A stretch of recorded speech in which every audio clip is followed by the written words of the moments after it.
Hello and welcome to Mel Make Stuff. My name is Melissa and today I'm going to show you what I keep in my notions kit.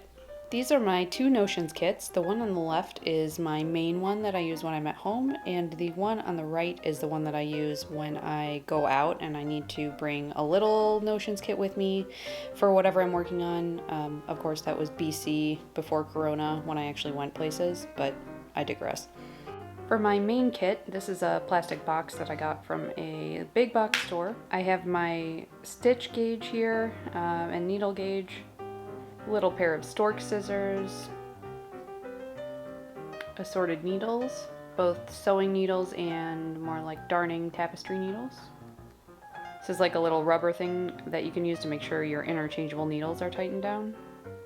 Writing utensil, a couple of old school stitch holders, assorted crochet hooks. There's another one that is a crochet hook on one end and sort of a picker on the other end. It's good for fixing mistakes. Cable needle, stitch stopper. This little box was originally made to hold sewing machine bobbins, but I use it for my stitch markers. So in here I have a couple different colors of bulb stitch markers, some regular silver ones. I have these, I don't know, honeycomb shaped ones. What are these? Hexagons? Hexagon stitch markers, but these are my favorites. I have some progress keepers here, just assorted fun ones, and some T-pins, some little mini stitch holders, and also these are actually my diaper pins from back in the day, and I will use these as stitch holders sometimes also.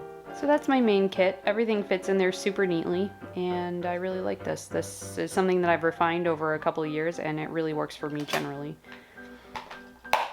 This is my travel kit, so it's like a soft-sided little canvas. It's meant for toothbrushes, I'm sure, but it's perfect for notions as well.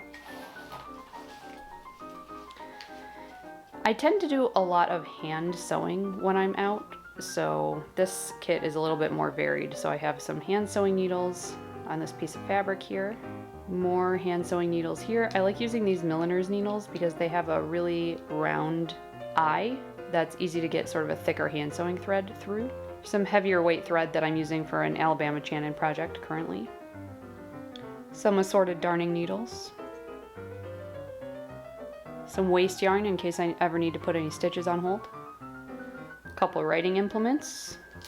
Some of my favorite stitch markers again. I just hook them all into each other so that they don't go anywhere. Another couple of crochet hooks for fixing mistakes. More stitch markers.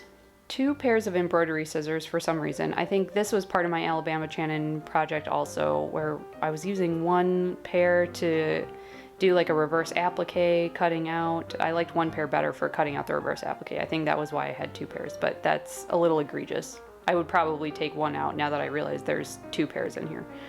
Mini tape measure.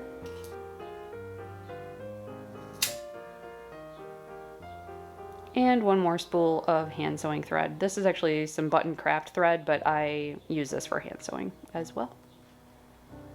Short and sweet, that's it for today.